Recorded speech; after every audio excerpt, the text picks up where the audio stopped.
ترکیہ کا جنوبی حصہ خوفناک زلزلے سے لرز اٹھا، چند سیکنڈوں میں کئی عمارتیں ملبے کا ڈھیر، اموات کی تعداد 54 ہو گئی، ہلاکتیں بڑھنے کا خدشہ۔ صوبے مالاتیا میں 140 عمارتیں گر گئیں، ایمرجنسی کا اعلان، زلزلے کی گہرائی صرف 7 کلومیٹر ریکارڈ، حکومت نے ایمرجنسی نافذ کر دی۔ ترکیہ سرحد کے قریب شام کے شہروں میں بھی قیامت خیز زلزلہ، حلب، حما اور لتاکیہ میں بڑے پیمانے پر تباہی، زلزلے سے 42 افراد ہلاک اور 200 زخمی ہو چکے۔ آرمینیا، اردن، لبنان، اسرائیل، یونان اور قبرص میں بھی زلزلے کے اثرات۔ وزیر اعظم کا ترکیہ زلزلے میں نقصانات پر ترک حکومت اور عوام سے اظہار تعزیت۔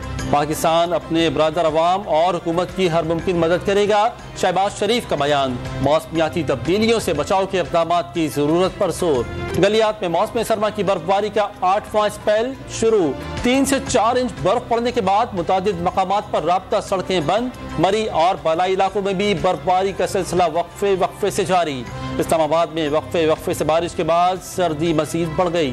سابق صدر جنرل ریٹائرڈ پرویز مشرف کی میت خصوصی طیارے کے ذریعے آج دبئی سے وطن واپس لائی جائے گی۔ یو اے ای میں تمام کاغذی کارروائی مکمل، نماز جنازہ کے وقت کا اعلان میت پہنچنے کے بعد ہوگا۔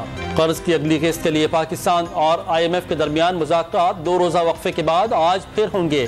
عالمی مالیاتی ادارے نے جی ایس ٹی 17% سے بڑھا کر 18% کرنے، ترقیاتی اخراجات میں کمی اور سبسڈیز کے خاتمے کا مطالبہ کر رکھا ہے۔